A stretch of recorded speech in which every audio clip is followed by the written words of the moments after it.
Yeah, absolutely. So without further ado, I guess we can just kind of go ahead and dive in.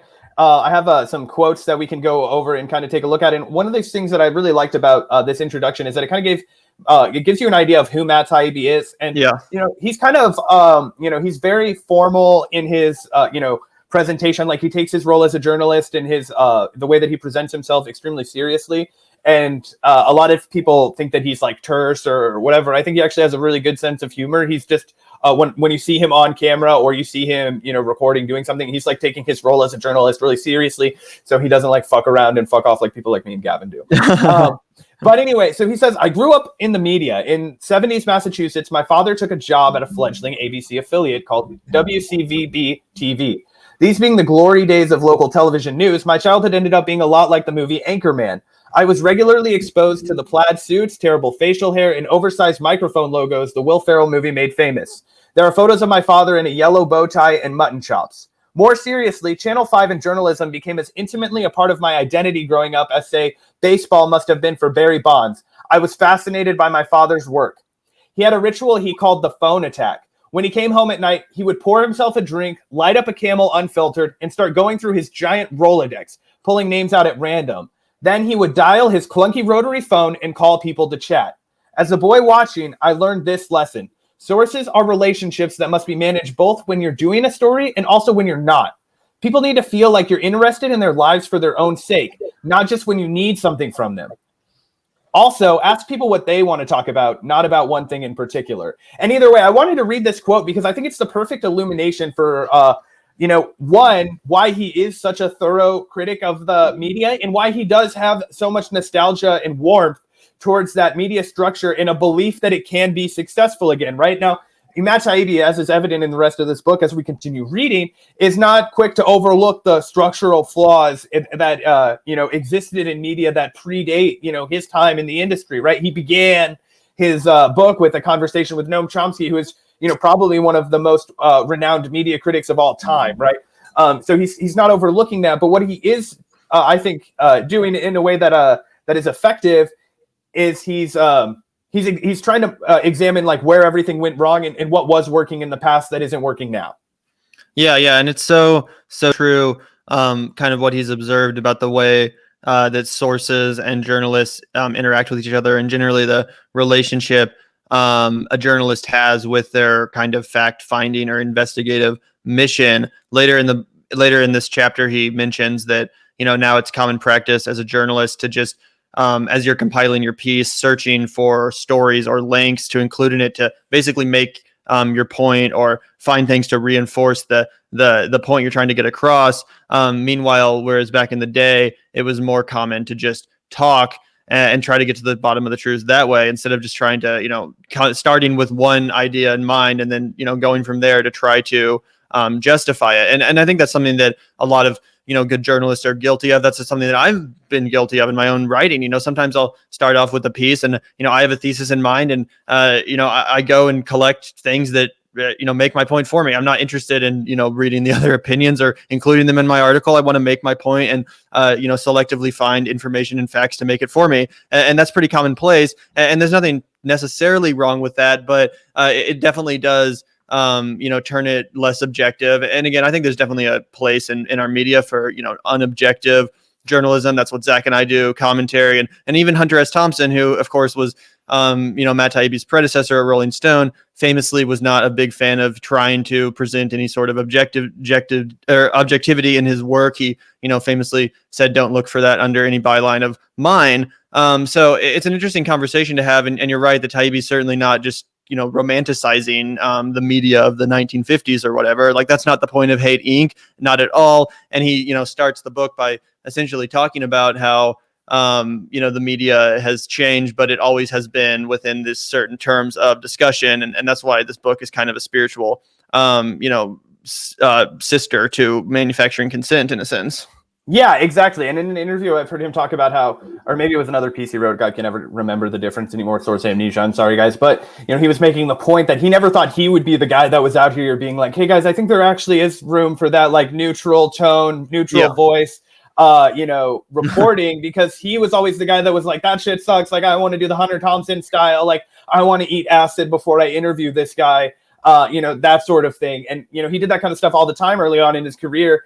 But, so I don't know. I think that it's indicative of the necessity for that kind of journalism and that kind of reporting, and the craving that exists amongst the public for just a run-of-the-mill, like what would be considered by most people like a straight shooter kind of, no pros, just information delivery. So I thought that's interesting. We can move on to the next quote 2 that's in there. It might be a little bit down a ways. There we go. But I thought this was hilarious. He says, as I would later discover in my own career, there are a lot of C- brains in the journalism business. A kind of groupthink is developed that permeates the upper levels of media organizations, and they send unconscious signals down the ranks. Young reporters learn early on what is and is not permitted behavior. They learn to recognize, almost more by smell than reason, what is and is not a good story.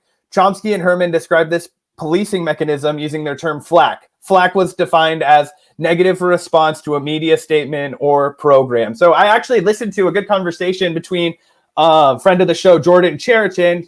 Check out his channel, Status Quo, if you haven't. But he was actually talking to Matt Taibbi about, multiple instances that they've both experienced where they had a story and they brought it to somebody and they were like, yeah, listen, this isn't exactly the kind of we don't really care about what happens to independent reporters, when Jordan was talking about how he was abused by the police when he was covering an event, or what's new about the Flint water crisis? It hasn't the public, don't they already know that happened? Why are we still following up on that? That's, yeah. And Matt Taibbi makes this excellent point in the conversation with Jordan that, that's really hard to sell ads to, right? That's really hard to it's hard to ask people for money for, the new hot Amazon product, I said Amazon, but whatever the new product is that they want to buy, or, sell them a cheeseburger right after they've had to do some really thoughtful introspection.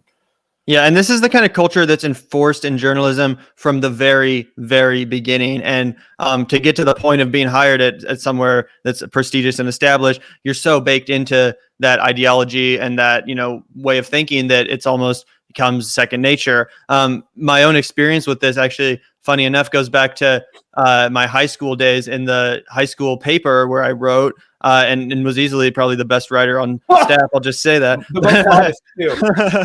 But I remember being outraged because our principal at the time, who was a real good old boy, he actually had to step down, or he resigned, I guess, because he was stalking the vice principal and harassing her, sending her abusive messages and basically obsessively refusing to leave her alone. Apparently they had an affair together. He was a married man, but they had an affair. And then after the affair had concluded and she decided that she no longer wanted to be a part of that relationship, he didn't want to let it go. Sure. And that's why he stalked her, literally. And I was like, this is easily the best, possible thing to actually report on as a student journalist. This is actually something that's going on that is worth exposing and talking about. Why shouldn't we have a conversation about this as a student body? And to my utter shock, the journalism, the teacher, the editor, whatever you want to call her, she told me that, it was a little bit too uncomfortable to go after that. And then maybe we should, not talk about it. And I'm like, are you fucking why are we even being quote unquote trained to be journalists here? Why are we even trying to talk about reporting if you don't want us to report, if you don't want us to go after the highest up person here that's just been involved in a scandal? So I think that's very indicative of, just the behavior and attitudes that's enforced in education when it comes to journalism. And obviously, I'm sure other high schools had teachers that were better. And I'm not even trying to talk shit on my own journalism teacher. She was actually a great and wonderful woman, and I loved her. But that's just an example of how there's that implicit bias against going after the people in power that actually need to be held to account. And again, that's a mind-blowing story. Anyone that's not baked into that cake would look at that and say, well, of course, that's the bombshell of the year. Of course, you're going to go after that. But baked into the system is this kind of hesitancy to really be vicious in holding the powerful to account, unless the person in power is, like Donald Trump or whatever, and it's good for your ratings to talk about it 24/7. And even then it's more, faux resistance than real expose. So, that's a tangent, but no. I just think this is so baked into the cake that it's worth talking about. Yeah, and it's a continuation of, obviously this entire work we've mentioned, not yesterday, but in our last podcast episode about the preface with Noam Chomsky, that, and again, he references Herman and Chomsky's work. He says a propaganda system will consistently portray people abused in enemy states as worthy victims. This is from Manufacturing Consent, not hating, for people who are listening. Whereas those treated with equal or greater severity by its own government or clients will be unworthy. And this you can extrapolate to all kinds of other situations, right? So news that is going to be detrimental to Jeff Bezos isn't going to get picked up when it's dropped off as if you're a source, like, you don't even waste your fucking time bringing it to the Washington Post. It's not going to, nobody's going to call you back. That's just obvious. And so that's because they have a vested interest in protecting their corporate owner. And that's the same if you're like a primary advertiser as well. Yeah, I was just going to say that's a fascinating point, and I'd be really interested, because I have not been paying attention to it at all, but I'd really be interested to see how the Washington Post is covering the unionization efforts in Bessemer, if at all. That would be really interesting to see the tone which those journalists are taking on as they discuss that effort. Yeah, we should do. We'll look into that and come back to you guys. Yeah. But anyway, I did want to move on to that to another quote. I have a lot, so we can kind of just go through them quickly. We don't have to spend as much time on them this time. I'm not going to read the whole thing, but what he brings up here is the exact issue. This the beginning of what is going to be the bifurcation of media. So he says media companies used to. And this is Matt Taibbi again for people who are just listening. Media companies used to seek out the broadest possible audiences. The dull third-person voice used in traditional major daily newspapers is not there for any moral or ethical reason, but because it was once believed it most ably fulfilled the commercial aim of snatching as many readers and viewers as possible. The press is a business above all, and boring third-person language was once advanced marketing. But in the years after Manufacturing Consent was published, the new behemoth like Fox News turned the old business model on its head. What Australian slime merchant Rupert Murdoch did in employing political slant as a commercial strategy had ramifications the American public to this day poorly understands. The news business for decades emphasized objective presentation, which was really less an issue of politics than tone. That is like the best summary I've ever heard for this. Then let me read it one more time. The news business for decades emphasized objective presentation, which was really less an issue of politics than tone. What they meant by objectivity was there was no outrage. Everybody presented you your news like it was an NPR station, right? Like everybody was a presenter that was going to speak to you like this. Well, nobody wants to fucking listen to that shit anymore. And Rupert Murdoch really realized that, except he also realized that people wanted to be spoon shit fed shit that either made them outraged or made them feel good or all those kinds of things. So he talks about how Murdoch smashed this framework. He gave news consumer broadcasts that were balls out, pointed, opinionated, and nasty. He struck gold with the O'Reilly Factor, hosted by a yammering, red-faced repository of white suburban rage named Bill O'Reilly. Yeah, absolutely. This is what happened. This was the origin of the of the Hate Incorporated mentality, right? The Hannity and the Maddow, as is depicted eloquently in the cover of this paper version of the book.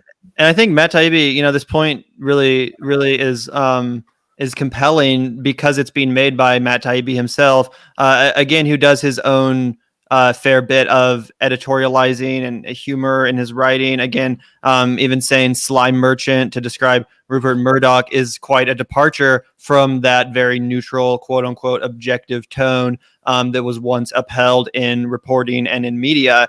So, the compelling nature of Matt Taibbi's work is proof that people don't want that monotony. But, unfortunately, the catch-22 is when you do get away from that, attempt to be objective, and when you do get away from any, attempt to platform, both sides of the story, whatever, you do kind of end up getting to that point where exactly what he's describing, everyone's watching what confirms their opinion, and it's fueling this hatred of one another. And I do think this is an interesting and nuanced issue.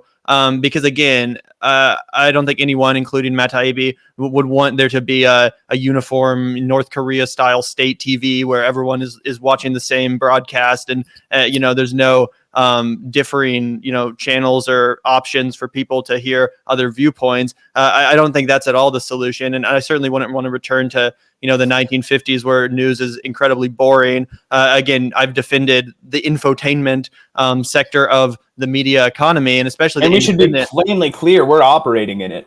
Oh, 100%. So maybe I'm biased because I'm participating. But I think it's an interesting conversation, and it's definitely a bit of a catch-22 because, again, on one hand, objectivity is definitely a valuable thing in journalism, and I think that in real pure journalism, objectivity should be upheld. But it's interesting because commentary overlaps with journalism so much in media, and so often the line is blurred, especially on a network like Fox, where you turn it on and it's presented as the news, full caps, period, the news, but you're watching Sean Hannity or Tucker Carlson, and that's opinion, that's editorializing, and frankly propaganda too. But the point is that it's hard to separate because that line has been so thoroughly blurred, and people don't really know when they're watching objective reporting and commentary and when they're watching the blithering opinions of some dunce on Fox. And obviously a lot of people do understand that. I'm not trying to make people out like to be dumb or something, but generally it has set up this catch-22 where, again, in an effort to get away from that boring objective presentation,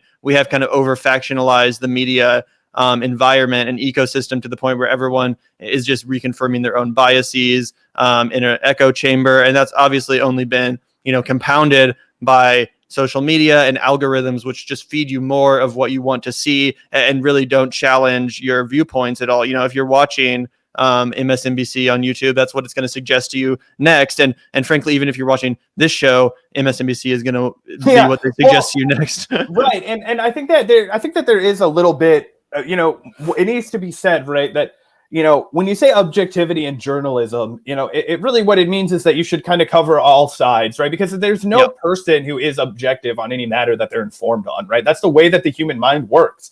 The more I learn about something, the more I, consider it, think about it, develop my own opinions, thoughts, ideas about it.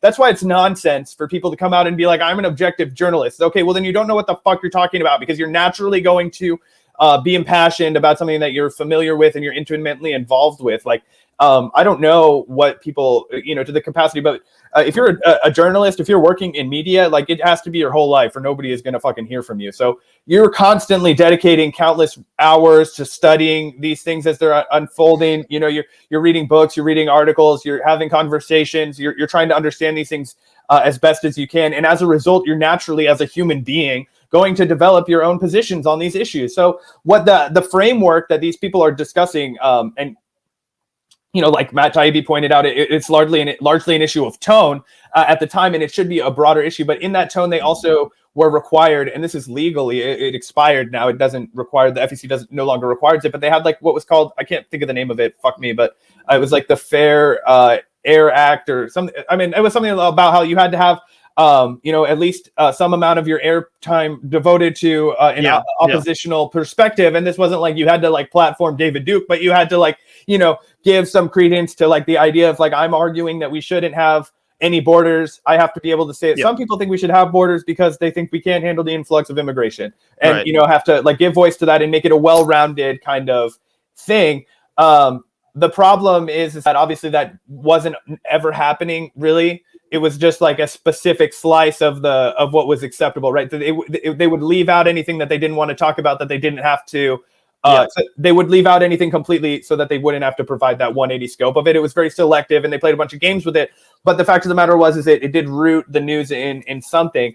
And to go back to your other point that I thought was really important, is when you're watching something like infotainment, when you're watching something like the Vanguard, we're 100% here telling you this is infotainment, right? We're here to, we want to share our thoughts and our ideas with you, but we also want to make you laugh. We also want to make you have a good time, right? We're not presenting ourselves as people reading the news, and if you think that this is a news show where you're about to just get people who read you the fucking news, like, you got to find a different show for that, because this is going to be us talking about the news, getting, reactions to people that we think are intelligent and breaking down the news and providing analysis of what's happening. That's what you're getting from the Vanguard. And of course, we do that in an entertaining way because otherwise nobody would fucking watch this show. Or we hope it's an entertaining way, and that's why you watch it, I should say. I don't want to be presumptuous. Yeah, absolutely. And I also just wanted to say one last thing on the issue, which is that there are some examples of a sense of objectivity or a more neutral and journalistic tone, I think, being upheld while still painting a reality-based version of events that's not totally just catering to and being a stenographer to powerful corporations or, generals of the MIC, for example. And I think that's, proven by Amy Goodman in Democracy Now! She's not really editorializing a lot or giving her opinion when she's telling or reading the news, but, it's choices like who you platform. She'll bring on activists to tell the side of the story of the people that are actually being affected in a negative way by policies of, for example, corporate America or the border policy. She won't just have on the general from the Pentagon to make the point that, to spread their propaganda, give another platform to the powerful. No, she's being objective, but it's choices like who you platform to bring context, having on survivors, activists, community members, working class people, stuff like that, people that actually really can bring a perspective that's not already being over amplified by having a position of power. Exactly, 100%. And I think that's a good place to move on to the last point I wanted to make about the introduction. So we can just skip actually to quote 5. It's the short one at the bottom right there, the really tiny one. Yeah. And it just says, this is how he ends the introduction. And I think it's the perfect way to start the conversation for Hate Inc. We manufactured fake dissent to prevent real dissent. And that's exactly what happened. So if we can go ahead and pull on quote 6 right here. And he talks about how many of the biggest journalistic fiascos in recent history involve failed attempts at introspection, right? There's a complete dearth of introspection in the field of media, right? They will bend over backwards. They will break their fucking brains to do any kind of introspection that holds their even an ounce accountable, right? Unless it's completely fucking like bad faith, like we'll talk about later. But he says, whether on behalf of the country or ourselves, when we look in the mirror, we inevitably report back things that aren't there. We fumbled, why do they hate us badly after 9/11 when us was guiltless America and they were Muslims and corrupt Middle Eastern petrostates we supported. We had made a joke of it during the Occupy protests when why are they so angry somehow became a common news feature assignment after a fraud-ridden financial services sector put millions in foreclosure and vaporized 40% of the world's wealth. But these are the kind of things that go completely, unrecognized. There's no accountability for that. There was brief bits of phony accountability for Trump, but they never actually fucking solved anything. They always gave him 24/7 coverage, right? Matt Taibbi makes this point probably later on in this book where he says, instead of going from 24-hour coverage of Trump, they went to 24-hour coverage of Trump is bad, right? But he goes on to conclude the point that they've botched all of these things for issues that range from incompetence to willful blindness. And I think that's a great way of understanding the problems of the press. Yeah, that's absolutely correct. And he later makes a point that you might have pulled as well. I don't remember if you did, but he basically makes the point that a lot of times when the media is examining issues or trying to come up with stories, they're coming at it from a perspective of like, well, isn't this interesting? Or like, what a trip. Isn't that crazy? So when they're looking at an issue like, the Occupy movement, it's almost framed from this like, what a spectacle. Like, what are all these crazy people? Why are they so frustrated? Why are they out here? Why are they so angry? Instead of any sort of a penetrating investigation into the actual societal and economic malaise, which would result in something like that happening. Exactly. Right. 100%. And he talks about how, they go on and they have this line, right, where he spends a lot of the first chapter talking about the likability factor, right, and how that's something that was completely manufactured by the press, right, after they said that Dukakis wasn't likable enough, and that's why he lost. And so now there's been this whole likability complex. And the whole, like, does anybody remember the cringy ass Elizabeth Warren, would you like to go have a beer with me moment? Like that kind of shit. That's just where that all comes from. And it's the hoops that the press designed to make the politicians jump through. And then he talks about how after, all of those tropes and kind of questions that they develop, produced Trump. Here, if we go and just skip to quote 8, I can pull up one that kind of brings this point and we can talk about it. But yeah, he says that as when everybody thought that Trump couldn't win, everybody in the press was just entertained and flattered by the fact that their ratings were going up. Anyway, what were you going to say?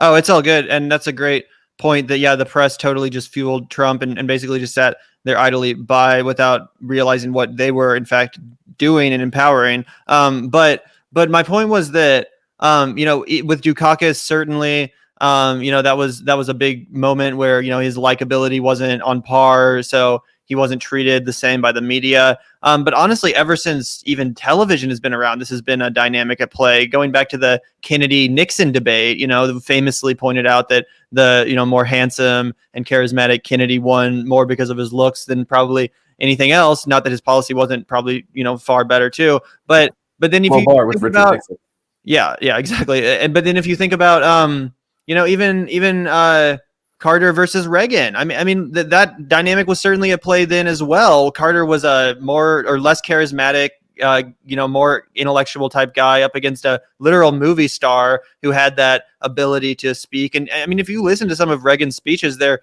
he definitely had that ability. You can't deny that he was a, powerful and charismatic. My only challenge is that he was ever a movie star, right? What did he star in that one movie, like a Yankee Doodle, and that was it? Well, I mean, no, he was in a lot of like cowboy movies back. Yeah, he was a B movie actor, though. I was just making a joke. That's fair. No, you're right. He wasn't like a Cary Grant or whatever. But the point is that he had that ability. Yeah. He had that ability to play the media and act like a movie star essentially in front of the cameras, which thanks to our commercialized state we live in, people respond to that. And the media totally abets it by emphasizing those qualities as if they're actually qualities that contribute to leadership.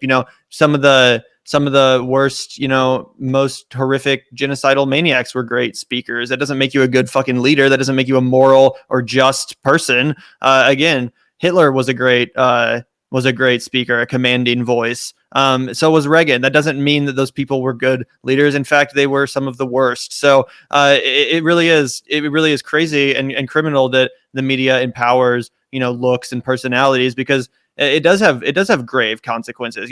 Serious people should be in positions of leadership, not ego obsessed narcissists that want the cameras in their face 24/7. Yeah, exactly. Right. So and that's exactly what he kind of points out here. He's like, very few people picked up the fact that the joke was on us, that Trump was winning votes precisely by running against our sham beauty contest, right? And he talks about how there's this sort of like the call is coming in from inside the house kind of a moment where, there is this like realization that, and this is kind of what we mentioned before, right? The kind of faux evaluation of the press that they did after Trump got the nomination, where they were like, "Oh no!" Yep. And he used the New York Times example from Nicholas Kristof, "My shared shame. The media helped make Trump," right? And he says it's not that we shouldn't have covered Trump's craziness, but that we should have aggressively provided context in the form of fact checks and robust policy proposals. And then if we can go on to the next number 9 quote. No, sorry, not number 9. Fuck. Number 10. Yeah. So they start going on and freaking out about how Trump is terrible and Trump is bad. And that becomes the absolute focal point of the entire media coverage around the point. And it just continues to feed in to the fact that Trump was, like Matt Taibbi just said, running against the beauty contest. So the more that they threw mud at him for a lot of justifiable reasons and a lot of horse shit, but when they were throwing mud on him to his base, it was just showing that he was doing a better job of, sticking it to the man, of giving them the fuck you, of not playing into their game, right? So because Trump was the demagogue who played the nation's worst racist and nationalistic tendencies, we had to, quote, throw out the textbook American journalism had been using for the better part of the past half century, and approach Trump in a way you've never approached anything in your career. This is what the article in the New York Times by Jim, I can't see what the fuck his name is because it's covered up by the Vanguard logo. Jim Rutenberg. Jim Rutenberg, yeah. Okay, so he says, Jim Rutenberg is basically arguing that we have to throw out our old approach to journalism and adopt this constant, like, mudslinging, attacking Donald Trump as if it's our moral duty, essentially. Which, again, is so ironic because the the likability standard or test is self-imposed by the media. So again, now they're just coming back and realizing the fault in their own ways, when all of a sudden you have a candidate in Donald Trump, a monster in Donald Trump, who, despite the fact that a lot of people didn't want to admit this, was more likable than his opponent in Hillary Clinton, at least to your common American. To the people who were voting, yeah, that's true. Yeah. It's a fucking tough call. And again, not that he was a better politician or a more suited leader or any of that stuff, but what's popular around the one of the big things that was popular was an anti-establishment, anti-elitist mentality, a populist mentality. And that's been brought on by decades now of neoliberal policy and outsourcing, for example. So we have a climate now where what is likable is to be anti-establishment, is to be anti-elitist. Trump steps up. Fits that bill perfectly, and Hillary's the exact opposite of that. She was the personification of the establishment. So all of a sudden you have all these journalists realizing, like, oh shit, despite the fact that Trump is an open, insane bigot, he's actually more charismatic. He comes off as more funny, more natural. He comes off as shooting from the hip and all that stuff that was talked about endlessly. But yeah, and then all of a sudden you see that turn where it's like, oh shit, we can't cover the personalities anymore. And not just that, but now it's sexist to say that Hillary Clinton is not likable, when again, they were imposing that standard on candidates for decades, including white men like Dukakis. Yeah, exactly. And it's this kind of like horseshit game, right? And that's what it became to the public, right? It became obvious that it was performative and bullshit. And that brings us to the last quote that we had for this chapter, which I think Matt Taibbi sums it up pretty well. He says, after 2012, I knew that any candidate smart enough to run against all this insanity would do well.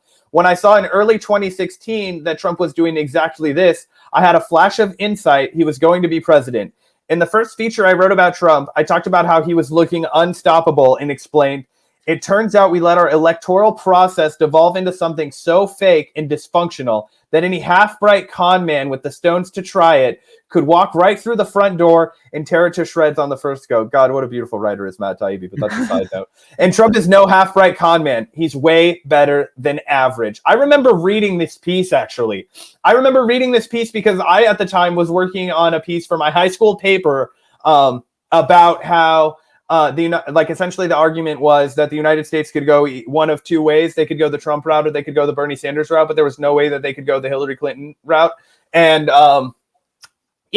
and he says he went back to Rolling Stone after that trip and insisted to everyone in the office that Trump was going to win the White House. They all thought I was crazy. This was not something I was happy about, but I understood it. The most devastating part of Trump's campaign is that we'd spent decades giving him the ammunition he would need to punch his way to the top. When Trump talked about the conspiracies of elites, he was not 100% wrong, and this was not going to change going forward. And not just the conspiracies of the elites. It's not like Trump ran on QAnon bullshit. No, he ran on, like, I'm going to bring the jobs home and shit like that. I'm going to empower the forgotten man, is stuff that he would say all the time. And that's why he won. It's so obvious.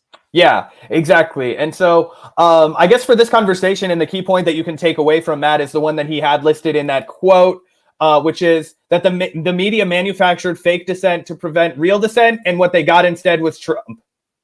Yep. This is the byproduct of that kind of news coverage, this bifurcated media, and the pageantry of the election, right? He makes another point in the intro that elections have just been too fucking long for too long, right? The cycles are only getting longer. Yep, exactly. And it's also, again, just like how they self-imposed the likability test and then basically set it up for Trump to smash that test. That was their fault. In the same way, the media has been so bad for so long, especially to people like you and me who have access to independent media and know the alternatives.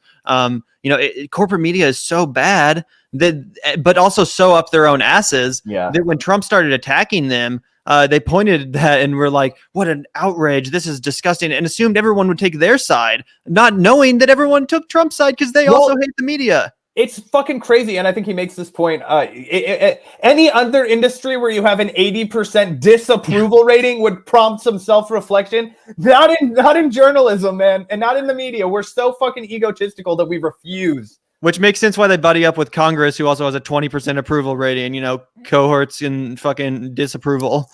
Yeah, the minority majority, bro. Yeah, exactly. They cover for each other and the rest of the country scorns them. But yeah, it's a brilliant chapter from Taibbi, and again, worth checking out. Definitely read this book, guys, if you want to keep along with us. Coming on, I guess, Tuesday of next week, we'll be covering the next chapter. So stay tuned. It's not a super long or intense read. It's very easy and even enjoyable to read. So highly recommended. Each chapter is an article. So if you can read an article off of the news, and also just subscribe to Matt Taibbi Substack if you have the $5 for it. It's fucking worth it. I'm obviously a subscriber. I read his shit every single day. Not every day because he doesn't publish every day, but you know what I mean. I read it a lot, often. It's great stuff. Yeah, absolutely. Support great journalism. And while you're on Substack, check out the Vanguard.substack.com. We actually recently published our own bit of journalism. It's a bit of an expose, an investigation into the movement for a People's Party, which Zach and I were originally very excited about. But we spoke to 6 ex-volunteers and pretty lengthy conversations, both on air and off air, and basically compiled our findings into the inner dysfunction of the movement for a People's Party into that piece. So again, you can check that out at thevanguard.substack.com in between, before, or after reading chapter 3 of Hate Inc. for next week's episode. Again, our next installment of the Vanguard Book Club, which so far I'm really enjoying, and seems like we've really nailed the format by going, chapter by chapter, kind of quote by quote even. It just makes for great conversation fodder. Yeah, and let us know if you guys have any other ideas, things that we can do to make it more interesting, engaging, that sort of thing. But other than that, thanks for joining us for a good conversation tonight, and peace out, everybody. Yeah, peace out. Make sure to hit up that Patreon link in the description. Make sure to subscribe if you have not already. Hit the notification bell so you don't miss our next live stream. I do have stuff going on tomorrow, but we'll probably be back this weekend. We'll be back Saturday probably, if not Sunday. Exactly. So everyone have a great night. And again, make sure to smash that subscribe button if you have not already. Peace out, everybody.